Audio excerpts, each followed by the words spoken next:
Hey everyone, welcome to Reflections, the Wisdom of Edgar Cayce. We're coming to you as always, courtesy of our broadcasting partner, moretalk.tv. This week on the show, I'm honored to welcome Loyd Auerbach. Loyd is the Director of the Office of Paranormal Investigations and President of the Forever Family Foundation. He has been in the field for over 35 years, focusing on education and field investigation.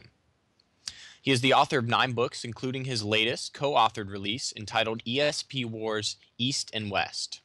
Loyd is also a professor at Atlantic University and JFK University, as well as teaching online courses through the Rhine Education Center. He is also on the board of on the board of trustees at the Rhine Research Center and the advisory boards of the Windbridge Institute and the Forever Family Foundation. Loyd is a featured presenter at the upcoming ARE conference here in Virginia Beach, and this conference is entitled Breakthroughs Towards a New Consciousness, Science, Spirituality, and the Limitless Mind. This takes place here in Virginia Beach from March 27th through the 29th. Loyd's presentation will be centered on the topic of how pop culture, literature, and the media have influenced our ideas of what consciousness is. To register for this and other conferences offered here at the Association for Research and Enlightenment, you can visit us at our website at edgarcayce.org/conferences. And if you'd like to learn more about Loyd and his work, you can visit his personal website at mindreader.com. Loyd, thank you so much for joining us today on Reflections. Oh, you're very welcome. It's a pleasure to have you on. Yeah, absolutely. Thanks.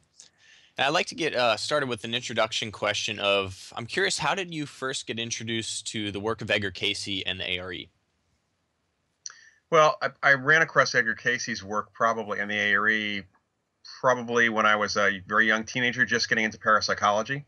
I was 12 or 13 when I started looking for books on the subject at the library and really discovered that there was a science behind studying psychic phenomena, and Cayce's work was part of that. Absolutely.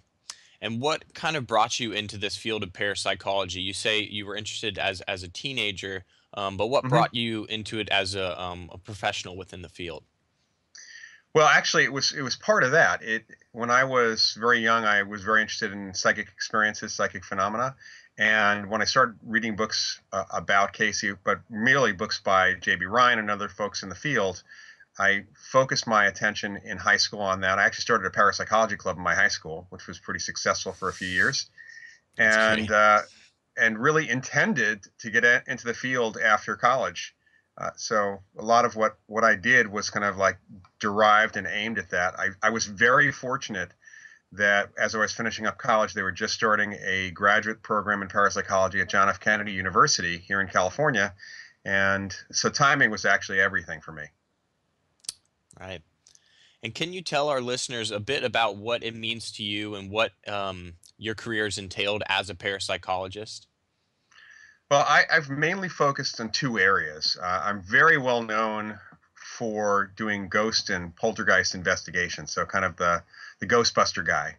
And that's partly because of publicity I got when I was at JFK University. After I graduated, I worked at the American Society for Psychical Research in New York for a couple of years, then back out to JFK. And that was at around the time that Ghostbusters came out. So we were the real-life Ghostbusters, and that led to my first book being published. So I've focused a lot of my work on field investigations because that's really been much more interesting to me than laboratory research, although I do keep on top of that as well. The other area is education, and I have been an educator in this field since I came back to JFK in '83. I have taught courses, accredited courses, both graduate, undergraduate courses, and a lot of non-academic classes, and of course I'm teaching one course through Atlantic University called Principles of Parapsychology, which is a graduate level course. And can you tell us a little bit about what it was like being kind of a pioneer in the field of being a parapsychology educator, and also how you tied in your experience as a paranormal investigator? How did that all tie together? Well, in many respects, I don't really consider myself a pioneer because while, I know a lot of people call me that, especially in the ghost hunting world, which is kind of ridiculous since there's 100 years behind me in that. But I really, I was one of many people who were on faculty at JFK in the year 1980s. John Palmer, who's with the Rhine Research Center in Durham, North Carolina, was actually the chair of the department and ran the parapsychology program in its inception for a couple of years. And we had a number of other parapsychologists and folks connected to the field who were my teachers, in fact. But as I got into it, it was pretty clear that this was something I really liked to do. There were a number of other people like Jerry Salfin and Julian Isaacs who were also very good educators in the subject. And I just kind of stuck with it because I enjoy teaching. I really do enjoy teaching. Bringing the ghost investigation stuff in was kind of an interesting thing. I guess I succeeded Scott Rogo at Fate magazine in 1991. D. Scott Rogo, who was a great researcher and writer on the subject, he was murdered in 1990. And I was actually asked to take over his column about a year and a half later. And that started kind of bringing my ghost hunting stuff together with a lot of the other subject matter. But I'd already written a book on psychic dreams and was in the midst of writing a book on reincarnation, channeling, and possession. So for me, the investigations are very interesting, are the best thing for me to do. But I love teaching people and bringing them to the field of parapsychology, to the science that's there. Right. And I guess if I may play devil's advocate for a moment, from a skeptic's perspective, I'm sure you get a lot of people who come up to you with kind of a skeptic consciousness. How do you talk to them about this idea of it being a science, there being a science behind psychic phenomena? How do you present that idea to them? Well, we are studying, in parapsychology, we study psychic experiences. So we're studying experiences of people. Now, you can say that they're not psychic, they're not ESP, they're not psychokinesis, they're not really seeing ghosts or experience that sort. You can say all that, but the fact is that we're studying human experiences that, for want of better terms and better explanations, those are the explanations or the models that we're working with right now. We have actually eliminated people's experiences from that grouping because we're studying the experiences. And we are a social science like psychology in that sense, but we're really studying how consciousness itself directly interacts with other people, with the environment, beyond the use of just the body. So there are legitimate questions to be asked here. And the most legitimate question to me is, well, millions of people have these experiences. Aren't they worth studying? And that's the response I typically have. And what's interesting is the response from skeptics, depending on who they are and really their faith, because it really boils down to true disbelief in the potential for this. Though their responses to that are all over the map. Fortunately, some of them are actually make the point, I guess that makes sense. Right. What's also interesting is that I love to ask people in the physical sciences who are very disbelieving, I guess you could say biased against the subject, about parapsychology. They say parapsychology is not a science. And I flat out ask them, is psychology a science? And what's interesting is 9 out of 10 times from physical scientists, they say, no, it's not a science. So if they don't consider psychology a science, I'm okay with them not considering parapsychology a science. Right. And do you see kind of this movement of, for me personally, as I look around at what's going on socially, I come from a sociology background, and I noticed that there seems to be this growing trend of people are much more interested in what psychology has to say and what parapsychology can touch on, and how far we can kind of go with the question of what is consciousness. What are your thoughts on that? I think the question of what is consciousness is a central question to science right now. It's certainly incredibly important to us in parapsychology. And of course, you have a very philosophical split in science. On the one side, you have rational empiricism, materialism. So pretty much that we are just kind of meat robots. And on the other, that there's something more to that. And actually, at our Parapsychological Association convention last summer, it was put in a panel not as dualism, which is often what's talked about, that it's mind and body, but as pluralism, that there may be, multiple levels of consciousness in and outside the body. Right. That's wonderful. And what has your research told us about kind of where this idea of consciousness and where this research is going to go in the future? Is this going to be something that's totally going to shift our perspective as a society? And is this a growing trend that you see continuing to gain momentum? I think it's gaining momentum actually on both sides. We see a lot more and more in the neurosciences trying to explain away consciousness, find parts of the brain. And yet, every so often, there's a neuroscientist who pops up and a physicist who pops up and says, wait a minute, this data does not fully explain everything that's going on. So I'm very encouraged that, they are doing more and more work on the brain and its limitations as well as its functioning. On the other side, there's so many different people who have so many different ideas about consciousness. We just have to be open to whatever the evidence shows. And experientially, in people's experiences, we are seeing that there are some phenomena of consciousness that just don't get explained away by what we see in the brain. In my field, there's more and more research being done with spirit mediums, and from a scientific perspective. So we know that there's something definitely going on different in their brains. The question is, are they communicating with someone outside themselves, or they're being purely psychic and picking up information? And we're still having to determine that. But that's the fact that it's happening, that research is going on from not just the interview process or observation, but also bringing in brain science, neuroscience into this process is really important. Yeah, absolutely. And in talking about this growing interest that's going on both in the scientific community and, of course, elsewhere in society, Cayce was known to say that everyone has psychic abilities. Everybody can do what I do with the proper practice and the proper training. I guess in saying that, what do you tell people who come to you that are very interested in this and want to say, maybe they'll tell you, I want more psychic ability. I want to experience more of the paranormal in my life. What do you tell somebody like that? Well, actually, I teach a course. I've actually taught it in a couple of different places, which includes a bit on psychic development. We've learned an awful lot in the laboratory, as well as observationally in parapsychology, about what makes people more psychic, whether it's altered states, inductions, whether it's relaxation as part of that, whether it's just accepting and noticing that you already are psychic. We've learned a lot.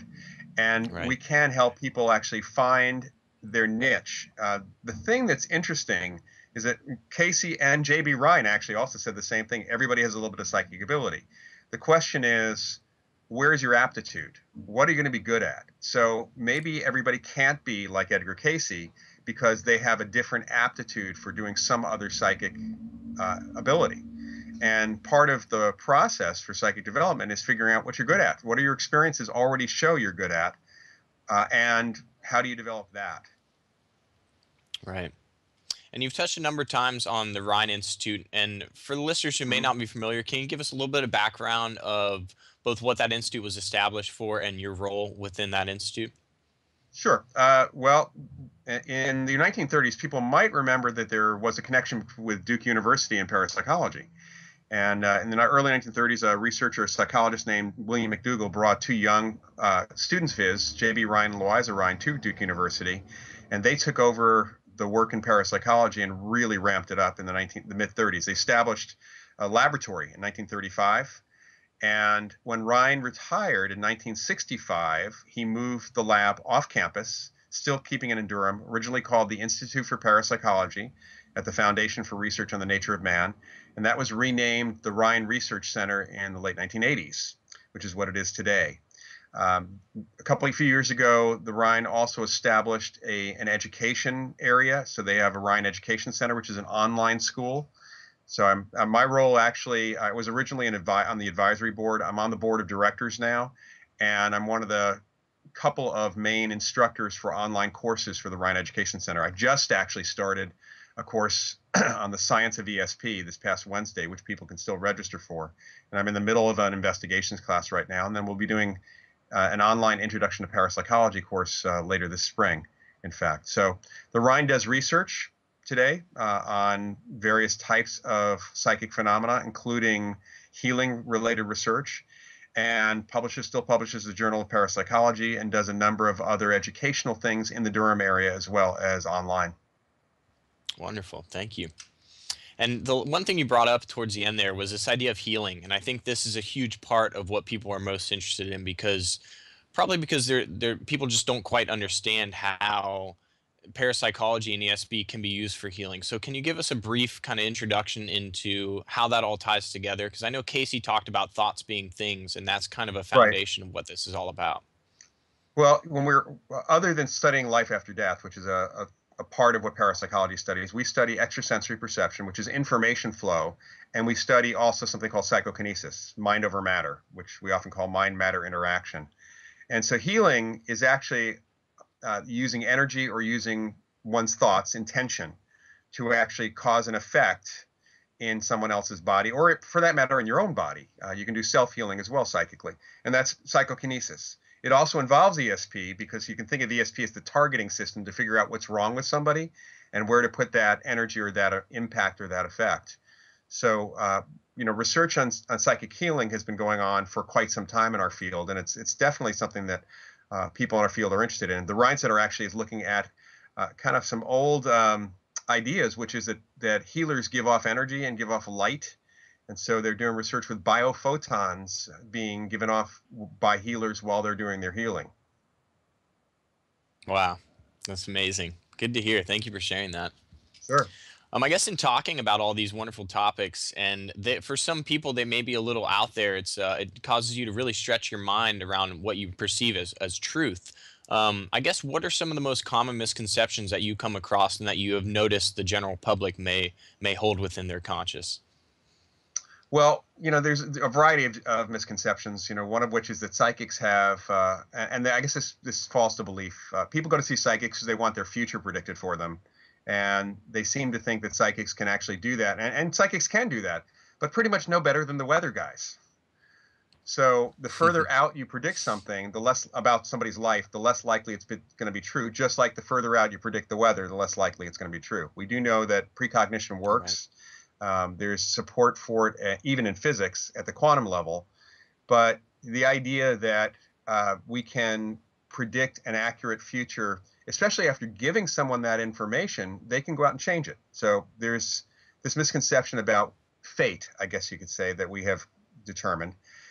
There are misconceptions about claims of psychics. A lot of it is around the practitioners and not around us, not around the researchers. And I think the biggest connection here is that people will often accept what a lot of psychics say, which are very sincere beliefs, but they haven't studied any of this stuff. They haven't even asked questions about their own abilities, and they'll overlay that on top of what parapsychology, how parapsychology is approaching things.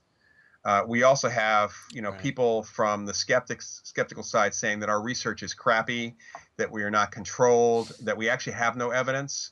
And the fact is that we have a lot of evidence. We have some of the best controlled experiments in science, and that's been actually pointed out by people from outside the field who have come in skeptically looking at what we can do to find where we're wrong in terms of our research in the methods themselves.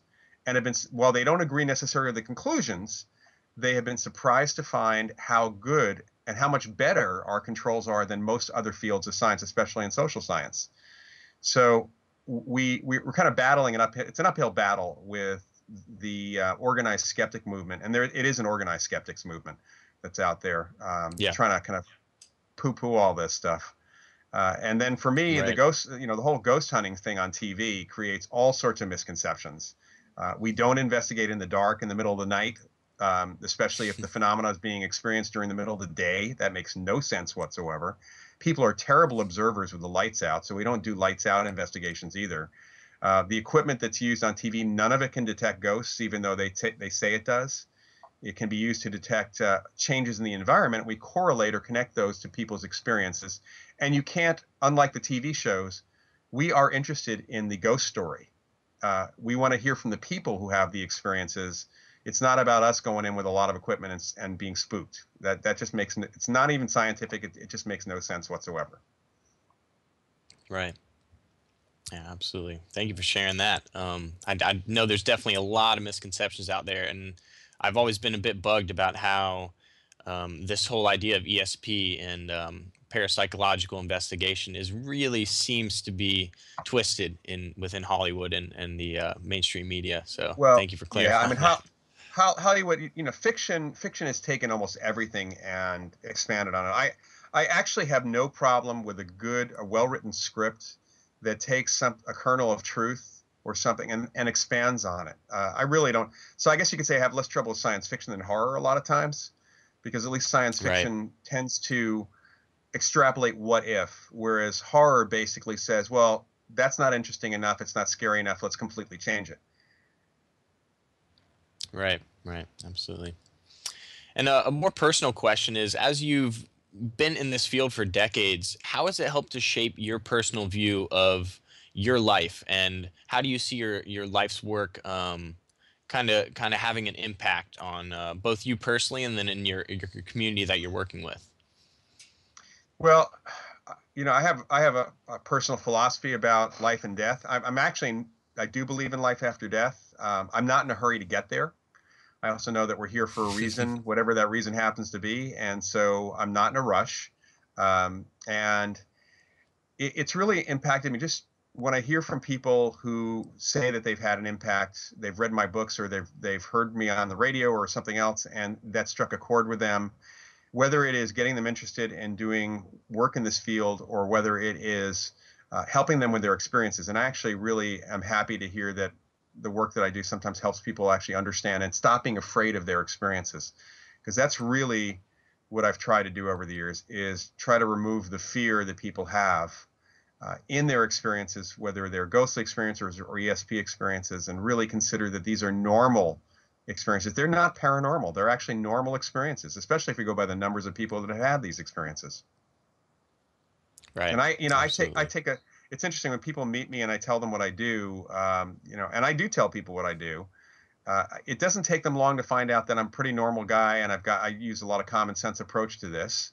And I think the most important thing is to know that there's something really here. It's a mystery, regardless of whether we're right or not in parapsychology. We could be completely wrong, but so far nobody in science is right either. So I feel Right. that it's important to look at these questions, and the questions of what ESP is or what these experiences say to us, what life about life after death. They say that we're more than what the world tells us we are. In other words, there's more to humanity. There's more to being human than just what we think there is. And we keep expanding that, and that's what really keeps me interested. Yeah, absolutely. Me too. I think it's a wonderful time to be alive, to get to see all of this really coming up to the surface more so than I think it has in the past. Right. But we're gonna have to take a quick commercial break. But I'd love to talk more about this when we get back. We'll talk more with Loyd Auerbach here on Reflections: The Wisdom of Edgar Cayce. Stay tuned.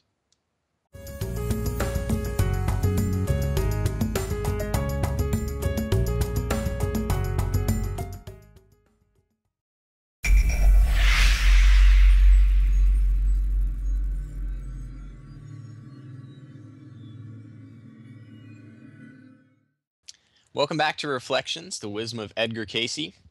Joining us today is Loyd Auerbach, and we were talking about a number of things, mostly, based around parapsychology and ESP.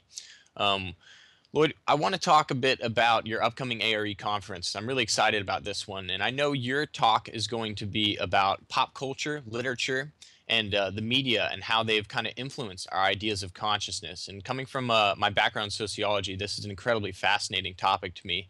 Can you tell us a little bit about what conference attendees can expect to take away from your presentation?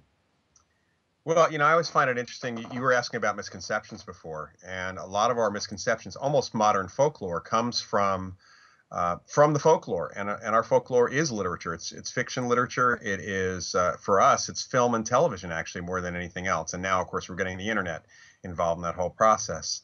I actually, the first time I encountered anything about psychic phenomena was watching TV shows when I was a little kid, probably 3 or 4 years old. My dad worked for NBC, so I had a TV set in my room when I was 2. I was very influenced by this. And so it shows, there was a show called Topper, which was an old show about a guy who was haunted by 2 very playful ghosts. And it was a comedy show. You can still find episodes around. Between that and comic books, and I got to say, we were just talking about what I had said about the limits of human beings and how we set those limits. It was superhero comic books that I got involved in, which I still read, that suggested to me, as science fiction has since then, that humanity, we've limited ourselves. We limit what we can do, we limit what we say we can do, and those things really influence me in terms of understanding that it's okay if we have these experiences. We just have to figure out what they actually are. So my Right. presentation is going to be about some key, a number of different bits of literature, that, especially science fiction. I'll be talking about pop culture literature like comic books, and certainly motion pictures and TV, and how they've planted ideas in people's heads, many of which are misconceptions, but others get people thinking about what consciousness might be. I think that one of the only places people probably even encounter the idea of dual consciousness, of kind of mind-body separation, if they don't read into that area or watch or listen to podcasts and shows like yours, is if they read fiction or get the right fiction or TV shows or movies. These ideas are brought to us that way, and it gets people thinking. It also, unfortunately, has a negative impact. For example, in the ghost arena, people tend to think that if just because the movie is based on a true story or true event, that this must be a horrible, terrible thing that happens to people all the time. A case in point is the Amityville Horror, which was actually based on a book, which was based on a hoax. That the couple made up a lot of the stuff. So you have that kind of impact, and it's long standing, and it actually impacts the media itself, in fact.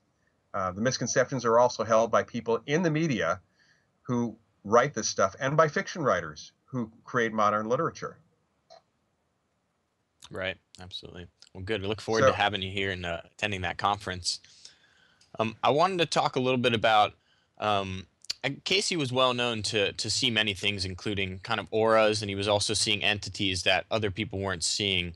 In your experience of this, is this something that is going on a lot? I mean, it seems that in your research you found that this is more common than most people like to think, and I guess in saying that as well, it ties in with the media where they portray ghosts and hauntings and poltergeists and things like that in a very specific way. Is that something that you tend to shy away from, or what has your experience shown you how to kind of deal with that situation? Well, I deal with people who have experiences like that all the time. They call, they want to know what they mean. They want to know what they can do about it. A lot of people want to shut it down. A lot of adults. I've talked to people whose kids are ostensibly seeing spirits, and they don't know what to do about that. One of the foundations that I'm involved in, the Forever Family Foundation, actually does support of people like that, people who are also grieving, who want to communicate with their loved ones. So we actually support the work of spirit mediums and family grieving, as well as research in life after death work, which is where this all comes into. And it's really interesting. You have a lot of people on TV talking about their experiences. Producers change the experiences to make them negative. There are a number of shows I've been contacted with. They want real experiences, but most experiences people actually have, if they start asking a couple of questions, they're not negative at all. I think that in one of the things I'll talk a little bit about at the conference is that in the history of film and TV, generally ghosts are shown as humans, and usually in a dramatic or comedic way. It's rarely fearful or fear-inducing. Now, that's different than the demon-type mythology that they bring in. But in reality, when people experience these things, I talk to them, they say, what do I do? I see a ghost. I'm seeing ghosts. I said, well, have you asked them why they're here? Have you asked them what you can do for them? And I get usually this blank stare or dead silence on the phone, like I can ask them questions. And really, this is an opportunity. I usually tell them this is a great opportunity.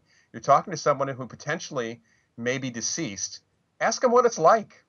Wouldn't you be interested in finding that out? And when you switch it to really play on their curiosity, most people lose the fear right away. And I think that's really kind of a key factor here for we're dealing with people's experiences. These are things you should ask questions about, not things you should run from. Right.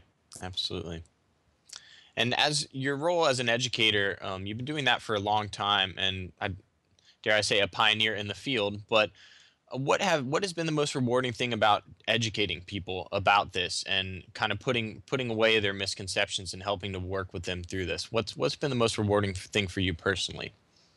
Well, one of the most rewarding things is seeing some of my students over the years really get involved in the field. A couple of my colleagues now, just like my professors that saw me get into the field, a couple of my colleagues today are people who took courses from me or have gone on to do some parapsychology education themselves or worked in research in one way, shape, or form.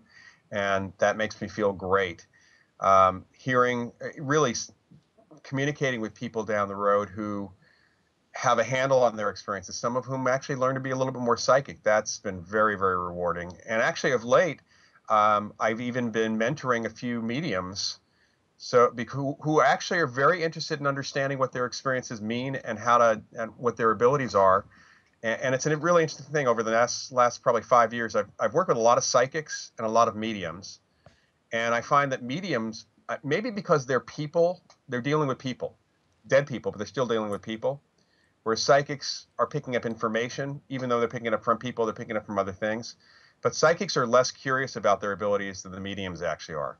The mediums are really curious about the process, and that's a really interesting thing. So that's something to bring into the education work that I do when I work with people as well. That's been very rewarding. Absolutely. Yeah, great. I want to kind of shift gears and talk a little bit about your latest book. It's titled Yeah. ESP Wars. And can you tell us a little bit about the process of how this book came about and what the readers can expect to come across while reading this book? Sure. Well, I mean, the book is I'm the third author on the book. I was brought into the project by Edwin May. So it's Edwin C. May is the main author. Victor Rubel is the second author on the book. And Ed was the project director for our U.S. government psychic research effort called the Stargate program from 1985 to 1995, which is when it was shut down and actually became public knowledge. That's when it was revealed to have existed for over 20 years. People may have heard the names Targ and Puthoff, and they did some of the early remote viewing work. And for the most part, that's what the project was about, using the ability of ESP called remote viewing to pick up on locations and people outside the United States, typically, although sometimes in the U.S., psychic spying, basically. And there have been books written by some of the practitioners, some of the folks who were remote viewers themselves in the program. This is the first time, two things. Number one, Ed tells his story, which is a story of kind of how the program even got started, why it even was started by the U.S. government, and how it evolved over the years, and why it shut down and hasn't been resurrected. I mean, there's a lot of politics in there. But the other thing about this book is that Ed and Victor actually made inroads into Russia in the early 1990s. And they got to know some of the Russians who were doing the research there on remote viewing. And since that time, actually, since our program shut down and theirs shut down, there's been a lot more communication, in fact. So we have, for the first time ever, firsthand accounts from several of the individuals who ran the psychic research program since the 1960s in the Soviet Union and Russia subsequently, as well as a few of the psychics who were involved in that. That's never appeared in print before.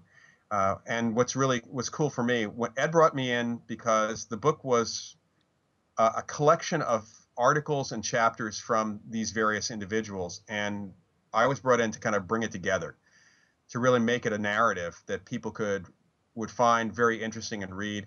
And I was personally surprised at some of the accounts from some of the Russians, because they're ex-KGB, and there's a lot of really interesting stuff about the KGB and Soviet politics, about personalities like Gorbachev and Yeltsin from the perspective of people in that government, and how that related to psychic functioning and psychic phenomena. And it's really fascinating. It was fascinating for me to find out, for example, that during the Chechen War, the Russians had put psychics that they had trained, remote viewers were put in the tanks on the front lines. And they were used to help. They were used to help them avoid any trouble with the rebels at that point. Right. Although it's some really, really cool stuff in there, and it's been very eye-opening for me. And I've actually now involved in a project with Ed. He has a publisher interested in publishing the best of the archives, the declassified archives from the project, from the Stargate project. So we're going to be culling through 80,000 pages to kind of create 8 to 10 volumes of the best material for that. Wow. Yeah, excellent. Look forward to that. Yeah. In talking about this topic, it seems that these topics were a bit more taboo in the past, and some of the I guess when you talk about confidential government knowledge seems to kind of be seeping up through the cracks more now than ever. That could just be my perception, but it's just what I notice as I look around, what people are into on the internet, what people are pursuing as far as books and research. And I guess you could take it two ways, and I see it happening amongst the people around me. Is that some people are becoming very afraid of what's coming up, and they're learning kind of the secrets of what the government has been interested in, the research that's been done, and then other people are using it to kind of empower themselves with the knowledge and Right. self-empowerment. What are your thoughts on this kind of movement, this idea that's going on right now? Well, the issue is that we are finding out a lot more. I guess we could have a lot more whistleblowers within the government in terms of what the U.S. government's doing. But the one thing that's really important to know, it's not the government; it's people in the government. We people always ask if there's a conspiracy to hide stuff about UFOs. It's like, well, there might be, but it could be five guys. It doesn't mean that it's the entire government, and it's highly unlikely because the government is very dysfunctional. That's the other thing that looking into any of this stuff, it's been very dysfunctional. While there was an interest both in the U.S. and the Soviet Union in doing mind control and telepathic influence and all that, they found it didn't work. And so what's really interesting is if you really look into the material and look into what's been going on, you find that the ideas have popped up, but in practice, they didn't quite work the way that perhaps people are afraid that they worked. And we have a lot of paranoia and fear about people in power. This is, normal human nature, actually, I think, especially when you have secrets. And there are naturally going to be secrets in any government because of societal issues and people doing the wrong thing, unethical behavior. And that gets applied in all sorts of areas. And, I think what the internet's done, though, is kind of brought the people who are a little more paranoid and not clinically paranoid, but really like to talk about ideas like this, brings them together, and that kind of feeds the fire in all aspects. Not to say that there's not something Right. to be worried about here and there, but as we know, but it does feed the flames.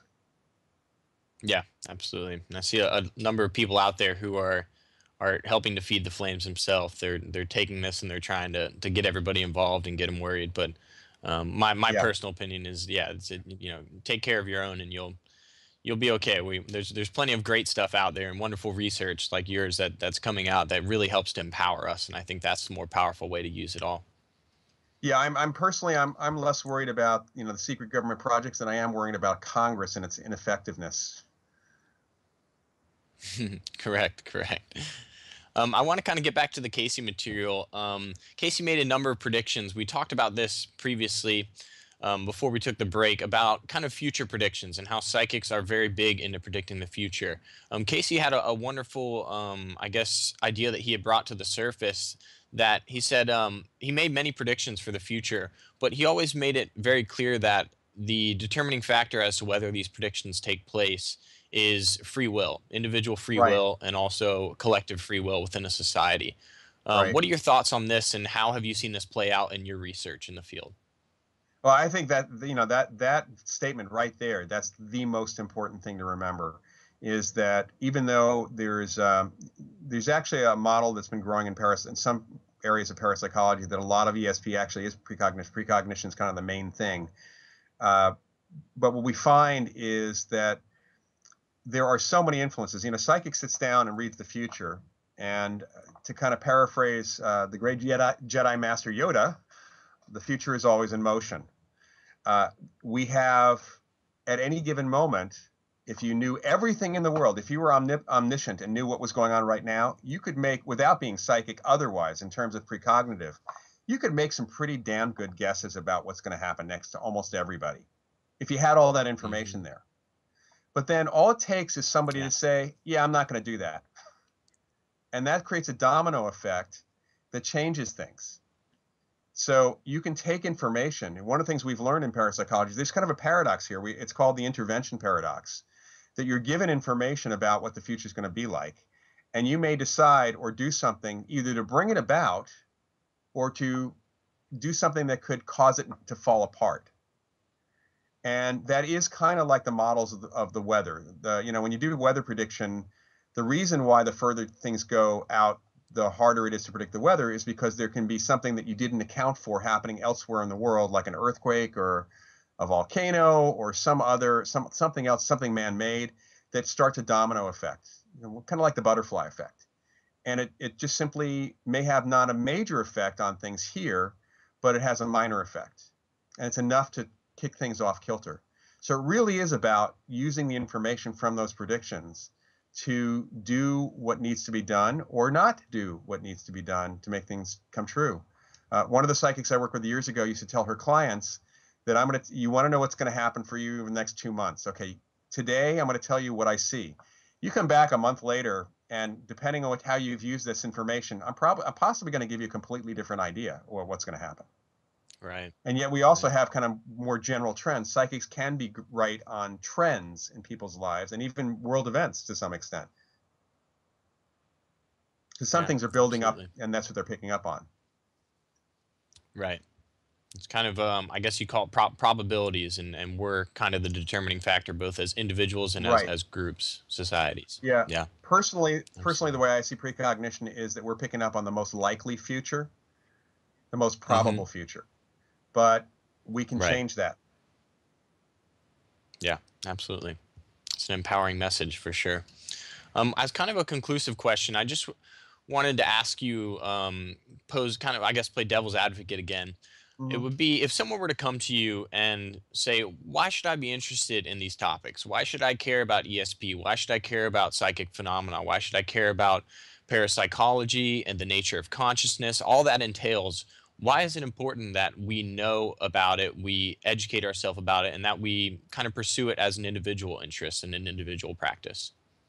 Well, there's two sides to that question. One is the greater question of understanding human beings in general. So then, you might as well ask that question about why psychology. There's practical applications of psychology and a lot of theoretical stuff. You might ask that question about a lot of theoretical physics. Why do we have a Large Hadron Collider at the CERN in Switzerland? Well, why is that there? Because we're trying to look at the bigger questions. But on the personal level, because these experiences can be part of your life, it's helpful to understand what these experiences might mean and how to harness the information you get or ignore them. It's up to you how you want to deal with that. And there are practical applications of ESP. I mean, we've seen that with some psychics who work with police. We see that with psychics who work with archaeologists, with the remote viewing program, actually, for the governments, the various governments. There are practical applications. Information is power. And that's one of the reasons why we want to know about ESP, is how to tap into that source of information that is beyond the use of our normal senses, that might help us both on a day-to-day basis, but also throughout our lives. Yeah, absolutely. That's great.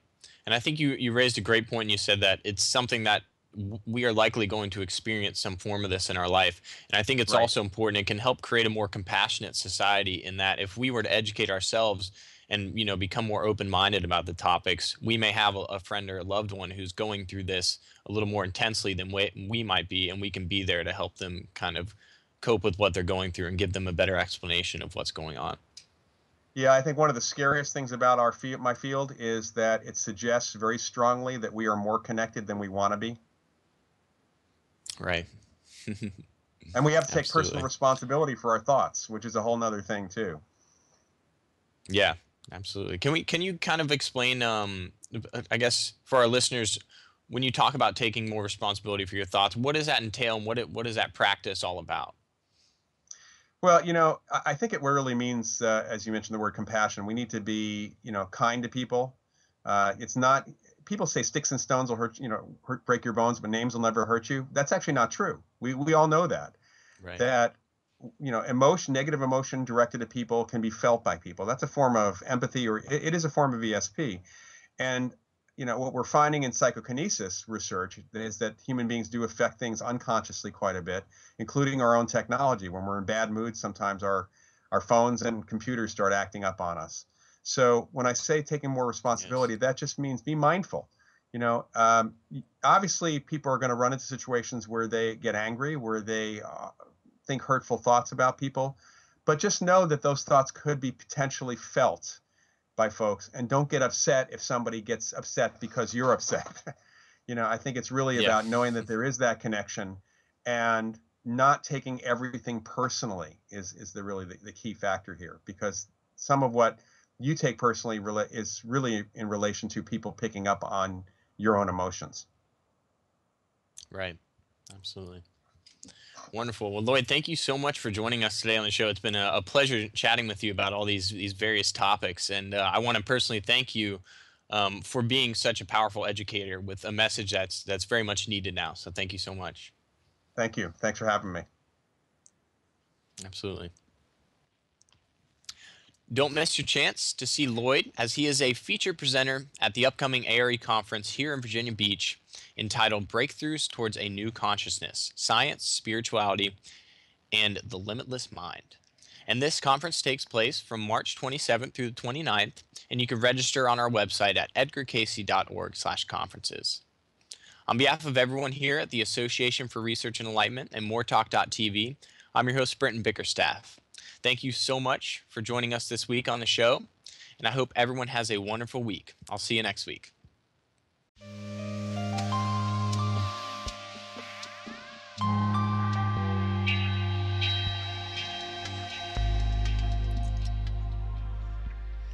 And now it is time for the thought for the day here on Reflections, the Wisdom of Edgar Cayce. And joining me as always on Reflections for the thought for the day is Dr. Bill Austin. Bill, always a pleasure to have you on the show. Thanks for joining us. Greetings, Brent. Always a pleasure to be here. Thank you for the opportunity. Absolutely. My pleasure. And if you can go ahead, and read the thought for the day for our listeners today. I'd be happy to. This thought comes from reading 5756-14. Love goes far beyond what you have called the grave. Love goes far beyond what you have called the grave. You know, years ago, and this is back in the mid-70s, I went to a Cayce function and met a fellow by the name of George Ritchie, who had a near-death experience, and he wrote a small book about it, and then I read a lot of work by Raymond Moody, and, it seems like back then, this was really new stuff. And now, if you go to Barnes & Noble's, you'll find a whole rack of near-death experience, beyond the grave type of information. And there's a common thread that you see most of the time, not all of the time, but I'm going to say 99% of the time.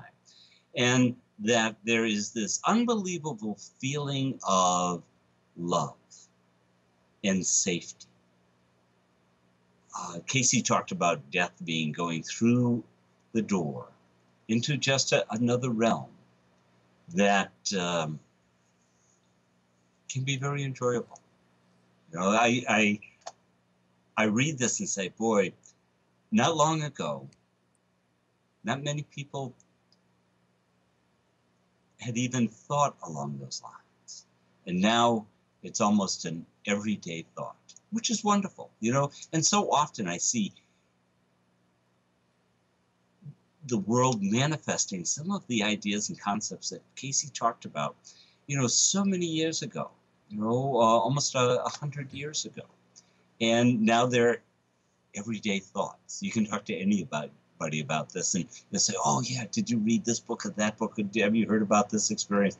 And it's wonderful. It's like it's all coming alive. Enjoy it. Mm-hmm. Yeah. You raise a wonderful point, and it was actually a conversation I was having just last night, so there's a nice synchronicity here. I was having this conversation with my friend about the Cayce material, and we dove really deep into it, and we were talking about exactly that, about how the Cayce material is truly coming alive right now. And you hear it talked about amongst so many communities and circles of friends who, and especially if you pay attention to social media right now, there's this very large movement taking place on social media that's a metaphysical, a spiritual, and the application of all these principles. And people are working with each other through social media to help each other and support each other and bounce back ideas about what it's like when you apply these principles. And these principles that I refer to are all of the principles that formed the foundation of the thousands of readings that came out of the Cayce material. And it's truly it's so awe-inspiring for us to be alive at this time and to get to see the work that Cayce and the soul group that revolved around Cayce and dedicated their lives, especially Gladys Davis, to documenting this and organizing it and making it available to the masses, so that when it Yeah, does come time for it to come to fruition, which is right now, we're living in that time, it's all available to everybody. And for us to be able to sit back and just say, I've been a part of this, and this is part of my life, and this is what my life is all about. It's about ideals. It's about putting this stuff into practice, and again, sharing it with other people like we're doing now. It's truly a very powerful and awe-inspiring experience. But to get to the actual reading, love goes far beyond what you have called the grave. This reminds me immediately of the life readings that came out of the Cayce material, because what came out of the life readings to me is one of the most fascinating aspects to not only the people that were actually getting the readings at the time, but for us who get to study it later on in life. Because the connections, and he specifically addresses love in this reading. And I think, of course, so many people talk about how love is the foundation, the glue that holds everything together. And it truly does go beyond the grave, because in the life readings, Cayce connected so many dots for people talking about their past life experiences and how the relationships that existed in previous lives, that love connection that was made, that feeling that you have for somebody where you just don't want to let them go, when you pass on to the grave, you very often get to come back and you get to remanifest that love connection with that same soul in another lifetime. And it's a constant cycle, because not only does this cycle happen, as Cayce says, to learn the lessons and make the spiritual progress that you need to make, but you get the reward of getting to experience that love, that connection that you made in a previous sojourn, in a previous experience. You get to pick right back up where you left off, and you truly do pick right back up where you left off. That feeling is always there, and that's why hmm I love this excerpt. yeah, and you bring up a good point. If you study the Cayce readings at all, you know that these bodies just seem to come and go. But the opportunity for that soul growth to experience that love with another individual, that can be shared with one individual, many individuals, that stems from the love that created us. That Right. never changes, never dies, and certainly doesn't end with the grave. And all these experiences that people are having and starting to come forth with are saying there is a love like no other that is beyond the grave, as we quote know the grave, but we also know that these lives are just going to continue to come and go, so that we can get to the point where we can really deeply experience that love. Not when we're dead, but when we're alive right now. And the Cayce readings talk about, really, there is no death. There may be a different realm, but there is no death. There is no death because that love never dies. Yeah, absolutely. It's wonderful. This has been one of my favorite thoughts for the day. I really like this reading, and I really like what we've been able to manifest through it. So thank you, Bill, as always, for sharing your wisdom with us. Oh, it's been great. Thank you, Brent. I really appreciate it. Have a Yeah, my wonderful week. pleasure. You too. I'll see you next Thanks. week. I look forward to it. Bye-bye. Bye-bye.